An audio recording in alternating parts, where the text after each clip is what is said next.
Hello, everyone. Welcome to Council Comments. We are joined today with our Ward 4. My goodness, the time is flying. We're already to Ward 4 again. Greg Farrell, good to see you as always. Good to see you again. You been busy? Yeah, we've been busy. All right, I know you have. We got a big agenda we're going to talk about here, so let's just dive right into it. We're going to start with the city did pass a 1% sales tax increase. Do you want to just give us a rundown of that? Yeah, we had a public hearing, and then we passed our last council meeting of 1 cent sales tax, which will bring our city sales tax up to 5 cents. And just a reminder that 1 cent of that goes dedicated to our city. Right. So we've technically been operating off of a total 8% sales tax, which, is below everybody around us. And we the needs that are out there for our growing community, we just felt like that in order for us to be able to do these projects, that was the time to do it. And in order for us to be able to do it, we had to increase the sales tax. It's never a good time to do it. Right. But with prices going up and the cost of us just operating daily operations is also going up as well. Yeah. It's just not centered just towards people, but it does affect cities as Absolutely. well, and operating with the costs going up as well. But we have a number of projects, and I encourage everybody to go to the city's website, look under the Fast Forward program that the mayor presented to the council. It outlines all the various projects. And I feel like our school, when we invested in the school to raise the 1 cent sales tax for the school, look what it has done for our community. Right. So I look at this with that same kind of attitude and perception that, hey, this is the future of our city. Yeah. There's so much we want to do, and it'll touch all ages, from the young all the way to our senior citizens. So we're just not limiting it to just all parks. So, it's going to hit public safety. It's going to give us an opportunity to look over some of our stuff within our employees as well, to remain competitive with neighboring communities, to retain personnel and to recruit personnel. So I encourage everybody to go to the website, look under the Fast Forward program, and all of our projects are listed out there.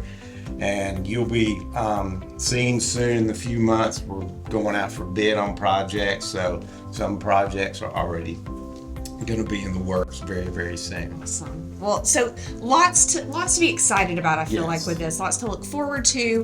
The growth in our community is so evident, and this is only going to help us, right? So I think this is a great thing. Thank you so much for that information. Now, we do have something new, our very first annual Touch a Truck. So if you've got like a kiddo that's loving like the big machinery, right? Yes. This is for them. Tell me about it. It's our inaugural event. It's Touch a Truck, and it's going to be at Veterans Park this Saturday between 11 and 2. Which is March 18th. Yes. Okay. And Morgan with our Park and Rec, it was his brainchild. Love it. To bring in, and there will be city vehicles there, as well as other businesses' vehicles, so the kids can go look and touch, and just see how they operate. So it's a good, neat way. The McWayne Center had something a couple months ago with this, and I think this is really neat that kids can really get an experience. And hey, who knows that down the road, hey, I like to operate this. I want to learn how to do it. Future firefighter, That's right. Police officer, something. Yeah, absolutely. That's awesome. So that's going to be March 18th. Veterans Park, what's the time on that? 11 to 2. 11 to 2, there we go. All right, now we are having a new app coming out. I want you to tell us about it. It's coming out April 3rd. Yes, beginning April 3rd, you will no longer be able to do a report of concern on the city's website. Okay. There's a new app. You can go ahead and download it for Apple or the Android, and it's called Alabaster Connect. Okay. It'll have our icon of the solar water tower on it. And this is the new way, starting April 3rd, that you'll be able to do a report of concern. It'll make it a lot simpler, easier. You do everything through the app. We do ask that you go ahead download the app, register it, because you'll fill out some information. And when you do start using the app, we really encourage you to take photos and upload the photos. That'll help tremendously, when given the information and everything. So just remember, April 3rd, you will no longer be able to do the report of concern on the city's website. That's easier anyways. We're all on our phones anyway. This will be an easy way. Love it. But you can go ahead and download the app now. Okay. It's called Alabaster Connect. All right, and starting April 3rd, when we'll start full-time using Yes. that. Okay, well, that's exciting. Now, police department. Greg, I know we got to be close, right? We're getting close. We were told hopefully sometime in May, hopefully by June we will be in there occupied. And if, the streetscape that they're redoing really looks good. It does. I really like how that has come about. Yeah. So it has really dressed up the area nice. So hopefully, fingers crossed, the police department will be in their new headquarters by June. They're ready. They're so ready. Yeah, they are ready. Now, we've got construction going on there. There's also road work going on all over the city, if you haven't noticed. But 31 and 65, what's going on there? All right, what happened there was AlDOT, when they bidded the project, they're using a new type of asphalt. It's polymer asphalt. Well, the problem is they told the contractor that they can only work at night.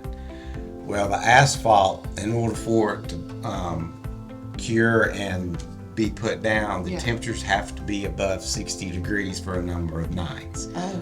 So we were being told that it should be done by sometime towards the end of April. Okay. So that's why the delay has occurred, that the temperatures have just not been adequate enough for them to use the new asphalt. So right. Well, and look, I'm in this head. Yeah. It's freezing today, so. And once it's done, I think it will really help with some of the movement getting on and off I-65 there. So, and we were also informed that the intersection of Highway 17 and First Avenue, the county is putting that project out for bid. So that whole redesign of that intersection will start taking place in the next couple of months. All right. Just pack your patience on the roads, Yes. as always, please. Now, we have a water tank that is going to no longer be in commission. And so if people see that coming down, tell us what's going on with that. Yeah, we were informed by the water board that we had some structural issues on a water tank. And the tank is located on Thompson Road on the mountain there, and it's in the subdivision of the Norwick Forest area. And it has been decided that it's cheaper to go ahead and dismantle the tank and take it down than to try to replace it. They're going to keep the land for future. If they ever want to put a tank back up there, they can. But if you see a crane up there, that's what's going on. The tank is going to have to be dismantled. For safety reasons, because it did start to lean. So it was a safety issue as well. But we've been assured, and the water department has already taken steps to accommodate and to make sure that the loss of that tank won't affect any of the water being provided to our citizens. They've already done all the work. They installed new lines, they installed new pumps, and upgraded everything, and so that's already on board right now. So no concerns, citizens, but if you do see a crane in your backyard, that's what's going on, right? Okay. All right, now something else that's going on, our city is divided in 2 wards. We have 7 wards. That's required by law to be kind of redrawn every 10 years? Yes. Tell me about that. Every time there's a census taken by law before the next election cycle, which will be in 25 for us, we have to, it's in committee right now, we have to redraw the lines within the wards. And we have to do it by population. Okay. And what we have to try and do is keep the wards within a 5% area of population, high and low. Okay. The medium number being 47 to 47, as far as the what we want everybody to have. But it's kind of impossible because of the way the subdivisions are and everything. So we try to get 5%. So some wards may have a little over 4,900 and some wards may have over 4,500. Okay. We try to get that happy medium there. The downfall is it's not easy. We think, oh, well, we'll just take in this subdivision. Well, we have to go by what's called census blocks. Okay.